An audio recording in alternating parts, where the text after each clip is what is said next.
Selamat pagi Pak Wahyu. Selamat pagi Pak Denny. Bagaimana kabarnya hari ini? Alhamdulillah luar biasa Pak Denny, baik-baik saja. Terkait ini Pak Wahyu, saya kan ada tugas supervisi coaching akademik. Iya Pak Denny. Nah, kemarin Pak Wahyu sudah merencanakan tentang materi pembelajaran berdiferensiasi ya. Betul sekali Pak Denny. Nah, kemudian tujuan utamanya apa itu Pak? Supervisi coaching yang akan kita lakukan. Oke, Pak Denny. Saya akan menyampaikan sedikit ya Pak Denny. Jadi tujuannya yaitu yang pertama ya Pak Denny, yaitu menerapkan strategi pembelajaran berdiferensiasi. Ya. Terus selanjutnya saya memiliki dua tujuan utama sebetulnya Pak Denny. Terus yang kedua yaitu menciptakan pembelajaran yang berpihak kepada siswa. Oh iya, seperti itu ya Pak. Iya Pak Denny. Dalam penerapan Merdeka Belajar. Iya. Ya. Kemudian materi supervisi apa ini yang akan diterapkan di kelas Pak Wahyu nanti? Oke, jadi saya memilih materi yaitu praktek membuat jaring-jaring kubus dan balok seperti itu. Kemudian langkah-langkah pembelajarannya apa saja? Untuk langkah-langkah pembelajarannya, saya nanti merencanakan yaitu saya akan membentuk siswa ke dalam beberapa kelompok seperti itu Pak Denny. Masing-masing kelompok itu terdiri dari 5 siswa. Walaupun kerja kelompok, tapi nanti saya akan menekankan bahwa siswa walaupun terbentuk kelompok itu nanti akan bekerja secara individu seperti itu Pak Denny. Mengapa kok saya membagi ke dalam beberapa kelompok? Agar saya mudah saja dalam menyampaikan materi ini seperti itu Pak Denny. Terus kemudian setelah saya membentuk siswa ke dalam beberapa kelompok ya Pak Denny, saya akan mengenalkan, menjelaskan maksudnya ya apa saja sih bentuk-bentuk jaring-jaring itu seperti apa saja. Nanti saya juga ya mungkin bisa menggunakan media PowerPoint seperti itu agar bisa lebih jelas seperti itu. Terus selanjutnya yaitu siswa akan mempraktekkan apa yang sudah saya sampaikan. Maksudnya mempraktekkan membuat jaring-jaring kubus dan balok. Kemudian dari materi supervisi jadi kemudian langkah-langkahnya ini ada kemungkinan kan nanti akan ada masalah ya. Muncul masalah kira-kira itu apa yang mungkin muncul pada pembelajaran tersebut ya. Untuk setiap pembelajaran yang saya rasakan selama ini pasti Pak ada muncul beberapa masalah. Nah di sini saya melihat itu masalah utamanya yaitu siswa itu sulit membedakan jaring-jaring itu dapat membentuk kubus atau balok atau tidak sih, terutama ketika tahun kemarin ya, tahun penilaian semester kemarin itu kan biasanya soal memunculkan jenis-jenis jaring-jaring. Nah itu kira-kira jaring-jaring mana yang dapat membentuk kubus dan balok seperti itu kan. Nah itu siswa masih sulit membedakan Pak, seperti itu. Nah kemudian untuk mengatasi masalah yang muncul tersebut, strategi apa atau rencana apa yang akan Pak Wahyu ambil? Oke. Jadi kalau menurut saya yang paling efektif itu ya melakukan praktek Pak. Saya bersama anak-anak nanti akan mencoba yang membuat praktek dengan masing-masing anak itu kan, karena jaring-jaring kubus dan balok itu kan memiliki banyak bentuk seperti itu ya. Nah itu alasan saya mengapa kok masing-masing siswa itu bekerja secara individu walaupun di dalam kelompok, karena itu tadi balok dan kubus itu kan jaring-jaringnya itu kan banyak, tidak hanya satu jenis seperti itu loh. Jadi ya paling efektif itu menurut saya praktek membuat jaring-jaring kubus atau balok itu seperti itu. Nah ini kemudian untuk waktu pelaksanaannya Pak Wahyu, kira-kira kapan Pak Wahyu akan melaksanakan pembelajaran berdiferensiasi ini Pak? Saya berencana sesuai jadwal saja Pak Denny, saya akan melaksanakan praktek ini di hari Senin minggu depan. Ya. Nah kemudian sebagai bentuk tanggung jawab Pak Wahyu, apa apa yang akan Pak Wahyu lakukan untuk penerapan pembelajaran ini, Pak? Nah, untuk pembelajaran ini ya, saya kan bertanggung jawab ya, Pak, atas kelas saya yang begini Pak, memiliki siswa yang banyak seperti itu. Ya kan? Jumlahnya banyak ya. Ya, jumlahnya banyak. Terus mereka juga memiliki gaya belajar yang berbeda-beda. Jadi ya saya sebagai tanggung jawab saya akan menerapkan pembelajaran sesuai dengan kebutuhan mereka. Dan mungkin ini Pak Denny, saya juga nanti bisa berkolaborasi dengan Pak Denny ya. Mungkin saya dalam menerapkan strategi pembelajaran berdiferensiasi ini mungkin ada kekurangan, ada kekeliruan, nanti bisa dikoreksi oleh Pak Denny. Siap. Terima kasih ya, Pak Wahyu. Sama-sama Pak Denny. Insya Allah kita akan bersama-sama kolaborasi dalam menerapkan strategi pembelajaran berdiferensiasi.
Apa kabar Pak Wahyu? Alhamdulillah Pak Denny, luar biasa, saya baik-baik saja. Nah, ini setelah kemarin kita melakukan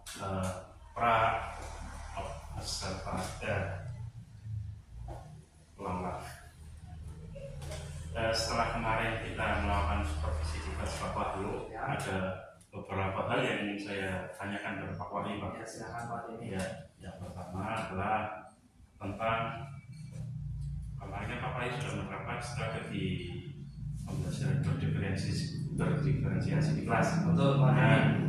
Itu bagaimana perbandingan dengan metode konvensional yang selama ini diterapkan oleh Pak Wahyu? Jadi menurut saya Pak Denny, strategi berdiferensiasi itu sangat tepat yang diterapkan di kelas saya, karena dengan strategi tersebut itu saya bisa memetakan kemampuan murid-murid dan memberikan bahan ajar yang sesuai dengan kemampuan murid-murid tersebut. Betul-betul mana ya Pak? Untuk perbedaannya ya, yang saya rasakan itu sangat berbeda Pak Denny. Jadi dengan adanya strategi ini ya, saya intinya bisa memberikan bahan ajar yang tepat kepada masing-masing siswa sesuai dengan kemampuannya. Oh, iya, luar biasa. Kemudian kemarin sebelum supervisi kan Pak Wahyu ingin meningkatkan kompetensi tentang mengarahkan murid untuk menemukan kebutuhan belajarnya ya Pak? Iya, betul Pak ini. Apakah sudah tercapai Pak kompetensi tersebut? Oke. Yang saya rasakan ya Pak, saya sudah merasa bahwa saya sudah mencapai kompetensi tersebut, karena ya strategi ini kan mengharuskan kita untuk melakukan diagnostik awal kepada siswa ya Pak ini. Jadi kita dapat mengerti gaya belajar masing-masing siswa, sehingga nantinya saya dapat mengelompokkan siswa menurut gaya belajarnya masing-masing. Nah, kemudian pertanyaan selanjutnya Pak Wahyu. Kemarin juga Pak Wahyu dari sebelum menerapkan pembelajaran berdiferensiasi ini kan ada skala yang ingin ditingkatkan oleh Pak Wahyu, itu skala tentang pemahaman menerapkan pembelajaran berdiferensiasi ini. Nah, kemarin Pak Wahyu ingin meningkatkan dari 1 sampai 4 itu ke skala level 3. Ya, betul Pak. Nah, itu setelah menerapkan pembelajaran berdiferensi ini bagaimana sekarang Pak Wahyu sekarang ini? Oke, jadi setelah mempraktekkan strategi pembelajaran berdiferensiasi tersebut ya Pak ini, saya merasa saya sudah mencapai di level 3. Nah, alhamdulillah berarti sudah ada peningkatan ya Pak, Iya, Pak. sudah memahami tentang pembelajaran berdiferensiasi ya Pak. Betul sekali. Nah, kemudian dari penggunaan strategi pembelajaran tersebut dalam mencapai tujuan pembelajaran itu bagaimana Pak Wahyu? Apakah anak-anak itu sudah mencapai tujuan pembelajarannya atau belum?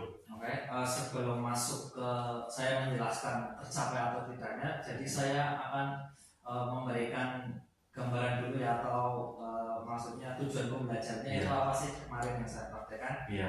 Kita kan kemarin praktek tentang jaring-jaring pupus dan balok ya Pak. Iya. Jadi tujuan pembelajarannya yaitu siswa dapat mengenal berbagai bentuk-bentuk jaring-jaring pupus dan balok. Karena balok dan pupus itu kan tidak hanya memiliki satu jaring-jaring ternyata ya. Ternyata dari berbagai atau dari banyak jaring-jaring itu ketika kita bentuk, walaupun bentuknya beda-beda, kita bisa membentuk sebuah balok dan sebuah pupus. Terus iya betul. Ya. Untuk selanjutnya yaitu indikatornya ya Pak Doni. Ya. Kalau ada tujuan pembelajaran kan kita pasti menentukan juga indikatornya kan ya. Jadi indikatornya yaitu siswa mampu menyelesaikan masalah yang berkaitan dengan jaring-jaring pupus dan balok seperti itu. Untuk tujuan pembelajarannya sudah tercapai. Banyak siswa yang sudah memahami apa itu bagian-bagian balok, pupus, bahkan mereka sudah memahami juga bentuk-bentuk dari jaring-jaring balok dan pupus. Jadi tujuan pembelajarannya sudah tercapai Pak. Iya. Ya, kemudian dari supervisi kemarin Pak Wahyu, Ya. Refleksi apa yang bisa Pak Wahyu sampaikan terkait dengan pembelajaran berdiferensiasi ini? Saya rasa sangat bagus sekali ya Pak Denny. Menurut saya dalam pembelajaran berdiferensiasi ini kan dapat menciptakan kesetaraan belajar bagi semua siswa ini. Jadi kita nantinya lebih mudah memahami kemampuan dari masing-masing siswa. Selain itu dengan strategi ini ya, strategi pembelajaran berdiferensiasi juga dapat menghidupkan suasana belajar menjadi lebih aktif. Karena kan itu tadi ya kan sesuai dengan kemampuannya. Jadi masing-masing siswa itu ya bisa menguasai seperti itu loh. Jadi pembelajarannya tidak aktif. Baik itu siswa yang memiliki tingkat kemampuan yang bagus dan yang kurang itu semuanya bisa aktif. Jadi banyak terjadi interaksi juga ya Pak. Iya, seperti itu Pak. Oke. Ini yang terakhir Pak Wahyu. Ya. Apa tindak lanjut Pak Wahyu dari supervisi kemarin Pak? Oke. Saya ya, ini kan strategi yang saya katakan sangat bagus betul ya Pak Denny. Iya.